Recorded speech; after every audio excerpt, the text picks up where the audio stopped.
Assalamualaikum warahmatullahi wabarakatuh. Perkenalkan, nama saya Helma Wahdah, NPM 30620560067 dari kelas 12 atau 02 Program Studi Pendidikan Guru Sekolah Dasar. Video ini saya buat untuk memenuhi tugas ujian tengah semester mata kuliah kualitatif yang diampu oleh Ibu Isna Kasmilawati MPD. Di sini saya akan menyampaikan proposal penelitian saya yang berjudul Analisis Kesulitan Siswa dan Strategi Guru pada Pembelajaran Pecahan di SD Damasoka, Banjarmasin. Proposal penelitian saya ini memiliki permasalahan, yaitu adanya kesulitan belajar yang dialami siswa karena ketidakmampuan siswa dalam memahami materi pecahan serta tidak adanya media yang digunakan oleh guru sebagai alat bantu untuk pembelajaran pecahan tersebut. Alasan saya memilih untuk meneliti permasalahan tersebut dikarenakan dalam pembelajaran matematika, khususnya pada materi pecahan, ada beberapa peserta didik yang terlihat pasif, kurang semangat, tidak kondusif atau gaduh, dan tidak fokus ketika proses pembelajaran berlangsung, bahkan ada yang terlihat bermalas-malasan saat mengikuti pembelajaran. Adapun subjek dan tempat penelitian saya yaitu kelas 3 SD Damasoka, Banjarmasin. Kemudian dari permasalahan yang saya dapat pada SD tersebut, saya membuat rumusan masalah ada dua. Yang pertama, pemahaman siswa kelas 3 pada materi pembelajaran pecahan masih rendah. Dan yang kedua, tidak adanya media yang digunakan oleh guru dalam pembelajaran materi pecahan tersebut. Dan mengapa rumusan masalah tersebut penting? Berdasarkan hasil wawancara yang saya lakukan dengan wali kelas 3 di SD Damasoka, Banjarmasin, bahwa sebagian siswa masih mengalami kesulitan dalam memahami materi pecahan. Kesulitan tersebut terletak pada kesulitan berhitung, memahami konsep dasar matematika, dan penggunaan prinsip matematika secara tepat. Selama proses pembelajaran matematika, khususnya materi pecahan, guru pun tidak menggunakan media yang digunakan saat pembelajaran tersebut. Tujuan dari penelitian saya yaitu yang pertama untuk mengetahui kesulitan siswa dalam belajar materi pecahan pada siswa kelas 3 SD Damasoka, Banjarmasin, dan yang kedua untuk mengetahui strategi guru mengatasi kesulitan belajar untuk materi pecahan pada siswa kelas 3 di SD Damasoka, Banjarmasin. Ada beberapa teori yang saya pilih dalam mengkaji proposal penelitian saya ini, yaitu seperti teori menurut R. Regne, E. R. Helgard, H. Malik, Krusman, dan H. Ahmad Sabri.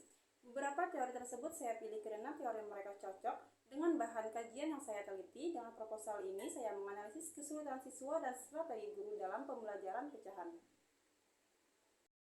Pada proposal penelitian saya ini menggunakan jenis penelitian deskriptif dengan pendekatan kualitatif. Penelitian ini bertujuan untuk mengetahui kesulitan siswa belajar materi pecahan dan menemukan strategi guru dalam mengatasi kesulitan belajar materi pecahan pada siswa kelas 3 SD Damasoka, Banjarmasin. Prosedur pengumpulan data pada proposal penelitian saya ini ada dua. Yang pertama adalah wawancara. Jadi wawancara merupakan salah satu cara pengambilan data yang saya lakukan melalui kegiatan komunikasi lisan. Jadi wawancara yang digunakan dalam penelitian ini adalah wawancara terstruktur. Wawancara ini dilakukan kepada guru kelas 3 dan 6 orang siswa kelas 3 di SD Damasoka, Banjarmasin.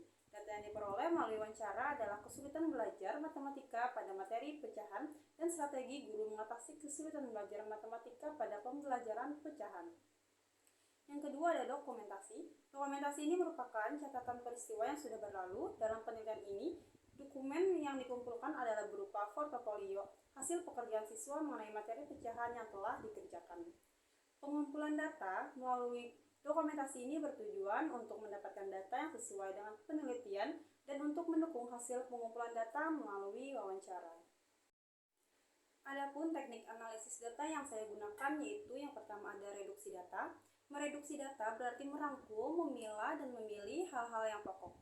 Memfokuskan pada hal-hal yang penting, dicari tema dan polanya. Dengan demikian, data yang telah direduksi akan memberikan gambaran yang lebih jelas lagi. Yang kedua ada penyajian data. Setelah data direduksi, maka langkah selanjutnya adalah menyajikan data. Penyajian data dilakukan dengan tujuan memahami informasi yang telah terjadi di lapangan. Melalui penyajian data, data akan terorganisir, tersusun dalam pola hubungan, sehingga akan semakin mudah untuk dipahami. Dalam hal ini, peneliti menyajikan data ke dalam bentuk deskriptif agar mempermudah pembaca dalam memahaminya. Yang ketiga ada penarikan kesimpulan. Kesimpulan ini digunakan untuk menjawab rumusan masalah yang telah ditentukan.